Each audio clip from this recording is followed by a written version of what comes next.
Hi hello welcome to our channel. నేను మీ సిరి. ఈరోజు మనం చెప్పుకోబోయే కథ ప్రియానీదాన్ని పార్ట్ 168. ఇక కథలోకి వెళ్ళిపోదాం. వెంటనే సబిత తరపున లాయర్ లేచి ఆమె మీద అత్యాచారం జరిగినట్టు డాక్టర్ సర్టిఫై చేసిన రిపోర్ట్స్ జడ్జి గారికి చేర్చాడు. అవి అందించినా సరే సుధాకర్ ఒప్పుకోలేదు. వాచ్మెన్ని ప్రవేశపెట్టి అతనితో సబిత మాట్లాడిన మాటలన్నీ చెప్పించాడు. వాచ్మెన్ రిషి మనిషి అని అబద్ధం చెబుతున్నాడని సబిత తరపున లాయర్ వాదించాడు. రిషిని ప్రశ్నించాడు సబిత తరపున లాయర్. ఆ రోజు తను ఏం చేశాడో ఉన్నది ఉన్నట్టుగా ఏమాత్రం తొనక్కుండా చెప్పాడు రిషి. అక్కడ సబిత రిపోర్ట్స్ రిషి దోషి అని చెబుతుంటే సుధాకర్ వాదించిన వాదనల వల్ల రిషి వైపు కాస్త అనుకూలత ఏర్పడింది. సోమవారానికి వాయిదా పడింది. ఆ రోజుకి ఏ తప్పు లేదని రిషి నిరూపించుకున్నట్లయితే శిక్ష పడదు, నిరూపించుకోకపోతే శిక్ష తప్పదు.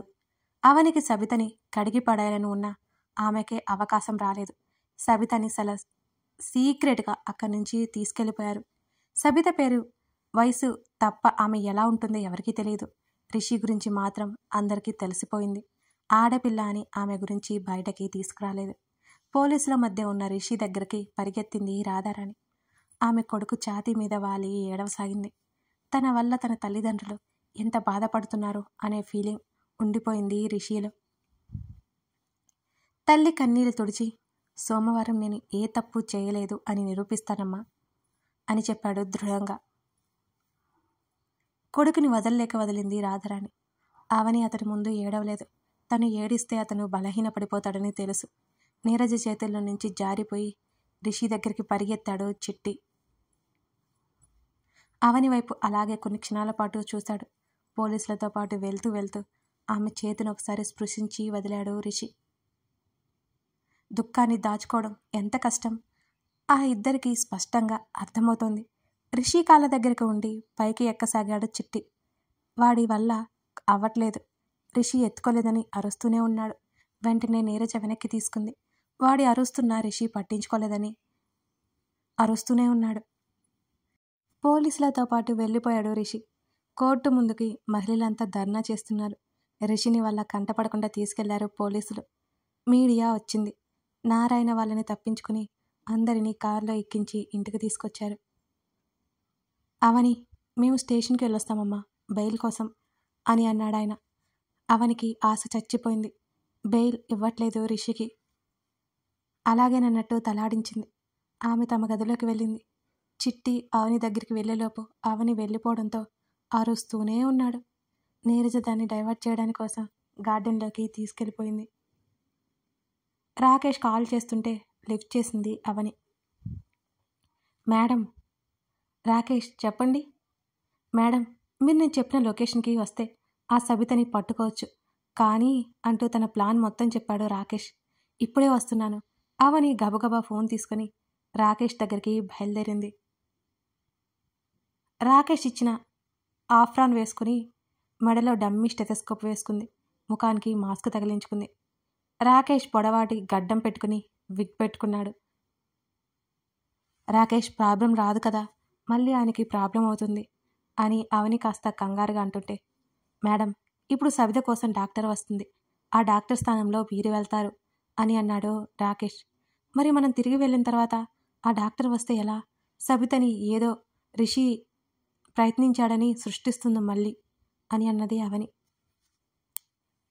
ఆవిడను మేనేజ్ చేశాను మేడం, ఆవిడ రాదు, మీరేం వెళ్తారు అని అన్నాడు. అప్పుడు ఊపిరి పీల్చుకుంది అవని. సబిత ఉన్న ఇంటి వైపుకి వెళ్ళారిద్దరు. బయట ఇద్దరు కానిస్టేబుల్స్ చూడగానే అవనికి కాస్త టెన్షన్ వచ్చింది. మేడం, డోంట్ వర్రీ, మీరు కాన్ఫిడెంట్గా ఉండండి అని అన్నాడు రాకేష్. వాళ్ళు అవని రాకేష్ను ఆపేసి ఐడీకి చూపించమని అడిగారు. కళ్ళు పెద్దవి చేసుకుంది అవని. రాకేష్ కార్డ్ తీస్తూ, మేడం మీ ఫోన్ మీ కార్డ్ అంటూ అతని కార్డ్ అవని చేతిలో పెట్టాడు రాకేష్. మళ్ళీ ఓన్లీ ఐడి కార్డ్ అంటే అనుమానం వస్తుందని అవి రెండూ తీసుకొని ఆమె చూపించింది. ముందు జాగ్రత్తగా ఉన్న రాకేష్ని మనసులోనే మెచ్చుకుంది అవని. ఇద్దరు లోపలికి వెళ్ళగానే అవని సగం భారం తీరిపోయినట్టు అనిపించింది. లేడీ కానిస్టేబుల్స్ ఏమైనా ఉంటారా? రాకేష్కి మాత్రమే వినిపించేలా మెల్లిగా అంది అవని. ఉంటుంది కానీ ఆవిడ నైట్ మాత్రమే ఉంటుంది మేడం. ఇప్పుడు ఆ సబిత ఒక్కటే లోపలుంటుంది అని అన్నాడు రాకేష్. అవని కాలింగ్ బెల్ కొట్టింది. సబిత తలుపు తెరిచింది. బయట కానిస్టేబుల్స్ ఒకవైపు ఒకసారి చూసి వాళ్ళని చూసింది సబిత. రండి మేడం అని ఇద్దరిని లోపలికి ఆహ్వానించింది సబిత. మిమ్మల్ని టెస్ట్ చేశారు మేడం, పదండి అన్నాడు రాకేష్. అప్పటికే సబిత ముఖంలో కంగారు. ఆమె ముఖమంతా చిరుచెమటలు పరుచుకున్నాయి. సబిత ముందు నడిస్తే అవని వెనక నడిచింది. తన చేతిలో ఉన్న వస్తువులు రాకేష్కి ఇచ్చింది. వెనకే వస్తున్న రాకేష్ని గదిలోకి వెళ్ళాక అయోమయంగా చూసింది సబిత. మీరు బయటికి వెళ్తారా? మేడంతో మాట్లాడాలి అంది సబిత. అలా మాట్లాడడం కుదరదు, ఏదైనా నా ముందే మాట్లాడాలి అన్నాడు రాకేష్. సబిత ఏమీ లేదన్నట్టు తల ఊపింది. చెప్పండి పర్లేదు అంటూ అతను దూరంగా వెళ్ళాడు ఆ రూమ్ కిటికీలు మూసివేయడానికి. టెస్ట్ చేసేటప్పుడు అతన్ని వెళ్ళమనండి మేడం, అదే చెప్పాలి అనుకుంటున్నాను అని అంది సబిత. ఆవిని సరే అన్నట్టు తల ఊపింది. రాకేష్ సబిత వెనక వచ్చి ఆమె చేతులు గట్టిగా పట్టుకున్నాడు. సబిత తేరుకునేలోపు సబిత నోటికి అవని ప్లాస్టర్ వేసింది. మాస్క్ తీసేసి పక్కన వేయగానే ఎదురుగా అవని కనపడగానే సబిత నిర్ఘాంతపోయింది. తన పాకెట్లో నుంచి తాడు బయటకు తీసి సబిత చేతులు కట్టేశాడు రాకేష్. సబిత చెంప పగిలేలా కొట్టింది అవని. రాకేష్ సబితని వదిలి పక్క నిలబడ్డాడు. వాళ్ళని చూసి సబిత భయంతో చచ్చిపోతోంది. దుర్మార్గురాలా, ఎంతకు తెగించావే, నిన్ను నమ్మాను చూడు, నన్ను నేను అనుకోవాలి. ఎంత మోసం! మర్యాదగా నిజం చెప్తావా లేకపోతే ఇక్కడి నుంచి పాయిజన్ ఇచ్చి చంపేయమంటావా? అవని కల్లెరజేసి అడుగుతుంటే సబిత భయంతో అడ్డంగా తల ఊపింది. సబిత గొంతు పట్టుకుంది అవని ఆవేశం ఆగక. మేడం చస్తుంది, కంగారు పడ్డాడు రాకేష్. దీన్ని చంపేస్తాను రాకేష్, అప్పుడే సగం పీడ వదులుతుంది. నంగనాచిలా నటించి ఏడుస్తుంటే పాపం అనిపించి ఆయనతో చెప్పి ఉద్యోగం ఇప్పించాను. అప్పటికే హెచ్చరించాడు కూడా నన్ను పాపమని. నాలాంటి ఒంటరి ఆడపిల్లని జాలి పడితే నా కాపురానికి ఎసరు పెట్టింది. నా భర్తని జైలు పాలు చేసింది. నాకు ఇక్కడికిక్కడే పాతి పెట్టాలనిపిస్తుంది రాకేష్, అవని ఆవేశంతో ఊగిపోతూ అరిచింది. మేడం, ఈ అమ్మాయి ఇప్పుడు చచ్చిపోయిందంటే కేసు మీ మీద పడుతుంది, రాకేష్ భయం నటిస్తూ అన్నాడు. సబితని మరొకటి పీకగా వెళ్ళి కెత్తపడింది. సబితకి అరవాలని తప్పించుకోవాలని ఉన్నా ఆమె వల్ల కావడం లేదు. మావయ్య గారికి బోళ్ళెంతమంది రౌడీలు తెలుసు రాకేష్. ఒక మాట చెప్పానంటే రాత్రికి రాత్రి దీన్ని లేపేస్తారు. మన చేతులకి మట్టి అంటకుండా ఇది చచ్చి ఊరుకుంటుంది అని అంది అవని. అప్పుడు కేసు మన మీద పడుతుందేమో మేడం అని అన్నాడు రాకేష్. లేదు రాకేష్, మన మీదకి రాకుండా ఉండే ప్లాన్ ఉంది. వేరే పర్పస్ చూపించి చనిపోయిందని నమ్మిస్తాం. వాళ్ళిద్దరూ ఆడుతున్న డ్రామా నిజమే అనుకొని సబిత బిక్క చచ్చిపోయింది అవని మాటలకి. ఆమె ఏదో చెప్పడానికి మూలుగుతోంది. పాక్కుంటూ అవని కాళ్ళ దగ్గరకు వచ్చింది సబిత. నీ నోటికి ప్లాస్టర్ తీస్తాను, అరిచావంటే తల పగలగొడతాను. అరిచిన పోలీసులకు వినిపించదు, ఎందుకంటే మేము అన్నీ క్లోజ్ చేశాం అంటూ ప్లాస్టర్ లాగేసింది అవని. ఇప్పుడు చెప్పవే, ఎందుకు ఇంత దుర్మార్గానికి పాల్పడ్డావు? ఉరిమి చూస్తే అడిగింది అవని. నిజం మేడం, నిజంగానే మీ హస్బెండ్ నన్ను పాడు చేశాడు. సబిత అలా అందో లేదో అవని కొట్టిన దెబ్బకి ఈసారి ఫ్లోర్కి అతుక్కుపోయింది సబిత. చంపేస్తాను, ఇంకోసారి ఈ మాట అన్నావంటే గొంతు పిసుకుతా. నా భర్త గురించి నాకు చెప్తున్నావా? నువ్వు ఎన్నిసార్లు నాతో కలిసినా నా పక్కనే ఉన్న నిన్ను కన్నెత్తైనా చూడలేదు. అలాంటి తను ఏదో చేశాడని చెబుతున్నావు. సిగ్గుగా లేదు నీకు? ఒక ఆడపిల్లవై ఉండి జరగనిది జరిగిందని చెప్పడానికి సిగ్గుగా లేదు అవని అరిచింది ఆవేశంగా. మేడం మెల్లిగా అన్నాడు రాకేష్. చెప్పవే, చెప్తావా లేక నిన్ను చంపేయమంటావా అని అవని గట్టిగా అడుగుతుంటే అవని కాళ్ళు పట్టుకుంది సబిత. నిజం చెప్తున్నాను మేడం. డాక్టర్ స్వయంగా టెస్ట్ చేసిన రిపోర్ట్స్లో తెలుస్తుంది కదా మేడం, మీ హస్బెండ్ తాగిన మత్తులో ఉన్నారు మేడం. నేను చెప్పేది నిజం మేడం, సబిత ఏడుస్తూ చెబుతోంది. నీ నంగనాచి ఏడుపులు ఆపవే అని సబితని దూరంగా తోసి, నన్ను చూసి అమాయకురాల్ని మంచిదాన్ని అనుకుంటున్నావేమో. కాదు, నా జోలికి, నా ఫ్యామిలీ జోలికి వస్తే తాట తీస్తా, అర్థమైందా? నువ్వు బ్రతికిపోవాలంటే ఏమైందో నిజం చెప్పు అవని మరోసారి అడిగింది. మీరు చంపిన ఇంతకంటే నిజం నా దగ్గర లేదు మేడం అని సబిత గట్టిగా ఏడవసాగింది. ఏయ్ ఆపు, నీ ఏడుపులు చూసి నమ్మడానికి అంత అమాయకులు ఎవరూ లేరిక్కడ. ఇలా ఏడ్చి మమ్మల్ని నట్టెట్లు ముంచాలని చూశాం, చెప్తావా లేదా? అప్పటికి రాకేష్ కెమెరా బయటికి తీశాడు, కాకపోతే ఏదీ రికార్డ్ చేయలేదు. నిజం మేడం, నన్ను నమ్మండి మేడం. అవని ఎంత అడుగుతున్నా సబిత అదే అదే పదే పదే చెబుతోంది. అవనికి కోపం ఎక్కువైపోతోంది. సబిత చెంపలు వాయించసాగింది అవని ఆవేశంగా. అప్పుడే బయట డోరు కొట్టిన శబ్దం వినిపించింది. రాకేష్ పిలుపుతో అవని అలర్ట్ అయింది. వచ్చింది డాక్టర్ అని చెప్పు, మేము అని చెప్పావనుకో నైట్ నీకు స్పాట్ పెడతా అని వేలు చూపిస్తూ బెదిరించింది. ఇద్దరూ మాస్కులు తగిలించుకున్నారు. అవని జుట్టు సరిచేసుకుంది. రాకేష్ సబిత కట్లు విప్పి ఆ ప్లాస్టర్ తీసుకుని జోబులో వేసుకున్నాడు. అవని రాకేష్కి సైగ చేసింది. మరోసారి సబిత వైపు చూస్తూ, చెప్పాను కదా, మా గురించి కానీ బయటికి వచ్చిందనుకో మనుషులను పెట్టి లేపించేస్తా, జైలుకి వెళ్ళిన రేపో మాపో బయటికి వచ్చేస్తా. తెగింపుగా ఉన్న అవని మాటలు చూస్తూ భయంతో వణికిపోయింది సబిత. ఇద్దరూ బయటకు వచ్చి తలుపు తెరిచారు. సబిత ఆ వెనుక గదిలోనే ఉంది. మీరు జస్ట్ ఆమె ఆరోగ్యంగా ఉందా లేదా అని చూడండి చాలు, మిగిలిన టెస్టులు ఇక్కడ కాదు అని అన్నాడు ఆ కానిస్టేబుల్. తను ఆరోగ్యంగా ఉంది అంది అవని. ఓకే, ఏమీ అనకుండా మీరు వెళ్ళిపోండి, ఇప్పుడు పర్మిషన్ లేదు, మేం పిలిపించి వెళ్ళమనడం. ఏం చేద్దాం, మీకు తెలిసిందే కదా మేడం అంటూ వాళ్ళతో పాటు బయటకు నడిచాడు కానిస్టేబుల్. సబిత వెనకే వచ్చి డోర్ లాక్ చేసుకుని భయంగా ఆ డోర్కి ఆనుకుని కూర్చుంది కింద. అవని రాకేష్ అక్కడి నుంచి బయటపడ్డారు. అప్పటికే వాళ్ళ కోసం డ్రైవర్ కారులో వెయిట్ చేస్తున్నాడు. మేడం, కాసేపు ఉంటే నిజం బయటపడేది అని అన్నాడు రాకేష్. వెళ్ళిన పని అవ్వలేదా? డ్రైవర్ అడిగాడు. లేదు, పోలీసులు వచ్చి చెడగొట్టారు, అయినా ఆ సైకో చెప్పాలా లేదు అవని కచ్చగా అంది. ఇంకో 4 పడితే చెబుతుంది మేడం అని అన్నాడు రాకేష్. లేదు రాకేష్, చూసావు కదా, అన్ని దెబ్బలు తిన్నా ఒకటే మాట, వాళ్ళు చచ్చినా కూడా అలాగే చెప్తారు రాకేష్, వాళ్ళంతటా వాళ్ళు చెప్పాలి, అనుకునేదాకా మనమేం చేయలేం అని అంది అవని. ఎంత బాగా నటిస్తుంది మేడం అని అన్నాడు రాకేష్. అలా నటించి నా కొంప ముంచింది అని అవని మనసులో అనుకుంది. రాకేష్కి మరొకసారి మనస్ఫూర్తిగా కృతజ్ఞతలు తెలిపింది. ఎందుకో సబిత భయపడుతుంటే ఆమెకు ధైర్యం వచ్చేసింది. నిజం నిరూపించొచ్చు అని ధైర్యం అది.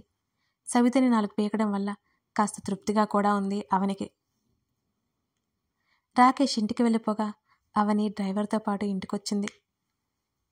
హాల్లో రాధారాణి కనిపించింది. ఆవిడ ఏదో చెప్పబోతుండగా నీరజ వచ్చింది. అవని ఏదో ఆలోచించుకుంటూ వెళ్తుంటే అవని అని పిలిచింది. ఏంటన్నట్టు రాధారాణి వైపు చూసింది. భోజనం చేద్దురా వెంటనే అంది అవని. వద్దత్తయ్యా. అది కాదవని, రిషి అని రాధారాణి ఏదో చెప్పబోతుంటే రాధా నువ్వాగు అని, అవని వెళ్ళు ఫ్రెష్ అయి భోజనానికి రా అని అంది నీరజ. రిషి గురించి తన అత్తయ్య ఇంకా దిగులు పడుతుంది, అదే తనతో చెప్పాలి అనుకుంటుందేమో అనిపించింది అవనికి. చిట్టి ఎక్కడా అని అడిగింది నీరజని చూస్తూ. గార్డెన్లో ఉంది, ఆడుతోంది, వాణ్ణి తీసుకురమ్మని చెప్పు అంది అవని. ఆమెకి ఒంటరితనం ఏమాత్రం నచ్చడం లేదు. కాస్త దాంతో డైవర్ట్ అవుతుంది అనిపించింది. తీసుకొస్తాను, నువ్వు వెళ్ళి ఫ్రెష్ అవ్వు అంది నీరజ. అవని ఏం మాట్లాడకుండా మెట్ల వైపుకి నడిచింది. ఎంత ప్రయత్నించినా క్లూ దొరకట్లేదు. రూమ్లోకి వెళ్ళగానే తలుపులు మూసి తలుపుకి జారపడి కూర్చుంది అవని. ఈ ప్రపంచంలో ఉన్న దుఃఖమంతా ఆమెలో ఉన్నట్టుగానే ఉంది ఆ క్షణం. తల కొట్టుకుంటూ అప్పటి వరకు ఆపుకున్న ఏడుపుని ఆమె బయటికి పంపించసాగింది. కాస్త తెప్పరిల్లాగా లేచి కళ్ళు తెరుచుకుని అప్రయత్నంగా మంచం వైపు చూసిన అవనికి రిషి కనిపించాడు. అంతలోనే అదంతా తన భ్రమ అని అర్థమైపోయింది. ఎన్నిసార్లు అతను లేకుండా ఉన్నట్టు కవ్వించలేదు. కాస్త తెరిచి ఉన్న కిటికీని మూసి వెనక్కి తిరిగి చూడగా షర్ట్లెస్గా ఉండి మంచం మీద వెనక్కి వాలి కూర్చొని కనిపించాడు రిషి. మళ్ళీ కన్నీళ్ళు. ఇలాగే ఉండేవాడు అచ్చు. చీర పవిటికి ఉన్న పిన్ తీసేసి జుట్టు ముడి పెట్టుకుని వాష్రూమ్ వైపు నడిచింది అవని.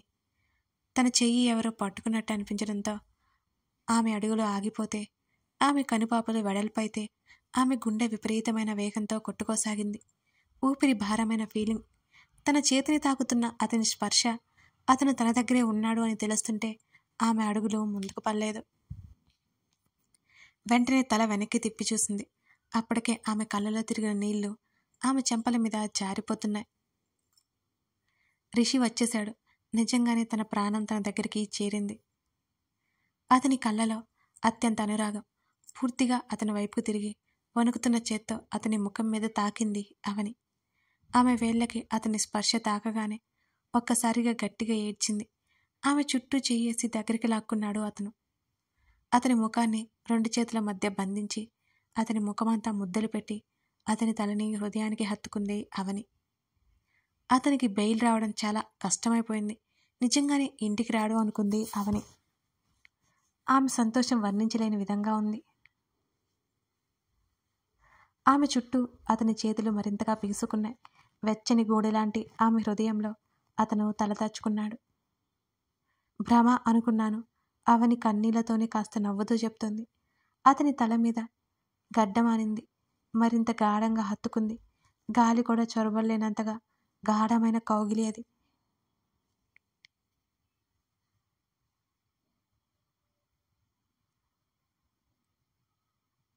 అవని కాస్త వెనక్కి సర్దుకుని తలదించి అతని ముఖంలోకి చూసింది. అతను తల ఎత్తి ఆమె వైపు చూశాడు. అతడి కంటిలో చిరుతడి ఆమె చూసింది. ఎప్పటిలాగే అతని ముఖం గంభీరంగానే ఉంది. ఆమె శుతిమెత్తని చెయ్యి అతని గరుకు చెంప మీదకి చేరింది. కళ్ళారా చూసుకుంటోంది అతన్ని. ఏమైనా తిన్నావా? అతని కళ్ళల్లోకి చూస్తూ అడిగింది అవని. నీకోసమే చూస్తున్నా. ఎక్కడికి వెళ్ళావు అని అన్నాడు అతను. అవన్నీ తర్వాత భోజనం తెస్తాను చూడు. సాయంత్రం అయిపోయింది. ఇంటికి వచ్చి ఎంతసేపు అవుతుంది అని ఆమె అడుగుతుంటే అరగంట అన్నాడు రిషి. అవునా సరే, నేను తినడానికి తీసుకొస్తాను అంటూ తన చుట్టూ ఉన్న అతని చేతులు తీసేయబోతుంటే ముందు వెళ్ళి ఫ్రెష్ అయ్యిరా అతను అన్నాడు. తర్వాత వెళ్ళు ముందు అని వెళ్ళింది. ఆమె డ్రెస్ తీసుకుని ఫ్రెష్ అవడానికి వెళ్ళిపోయింది. వెనక్కి వాలి నుదురు మీద చేతిని ఆనించుకుని సీలింగ్ వైపు చూస్తున్నాడు అతను. అవని గదిలోకి రావడం, వెనక్కి వెక్కి వెక్కి ఏడడం తన కళ్ళ ముందే కనబడుతోంది మొత్తం. ఆ ముందు రోజు నుంచి ఆమె ఏడుస్తూనే ఉందని అతనికి అర్థమైంది. కానీ తన్ని కలవడానికి వచ్చినప్పుడు తన ముందు ఎంత గంభీరంగా ఉంది. అవని ఎక్కడికి వెళ్ళిందో అతనికి తెలుసు. రిషి ఐడియాతోనే రాకేష్ ప్లాన్ చేశాడు. అతనిలో ఎప్పటిలా మెదిలే ఆ ఒక్క ప్రశ్న ఇప్పుడు కూడా మెదిలింది.